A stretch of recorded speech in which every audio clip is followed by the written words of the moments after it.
மேற்கொண்ட பயணத்தால் அவர்களின் பந்தம் வலுவடைந்தது. சித்ராணி தனது சகோதரர்களுடன் அவர்களின் ஒற்றுமை எதிர்காலத்தில் எந்த சவால்களையும் சமாளிக்க உதவும் என்பதை அறிந்து மனநிறைவு அடைந்தார்.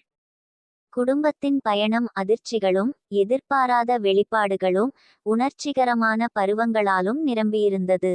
ஆனால் இவற்றின் வழியாக அவர்கள் கடந்த காலத்தை எதிர்கொள்ளும் முக்கியத்துவத்தை மற்றும் வலியையும் காட்டுகிறது. அவர்களின் எதிர்காலம் ஒருபோதும் மறைக்கப்பட்ட இரகசியங்களால் நிறைவடைந்தது, இப்போது நேர்மை மற்றும் ஒற்றுமையின் நம்பிக்கையால் நிரம்பியுள்ளது.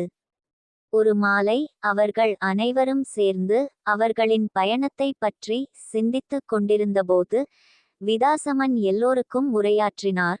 நாம் நமது கடந்த காலத்தை எதிர்கொண்டோம் மற்றும் ஒருவரை ஒருவன் கண்டுபிடித்தோம். இப்போது நாம் நேர்மை மற்றும் அன்பை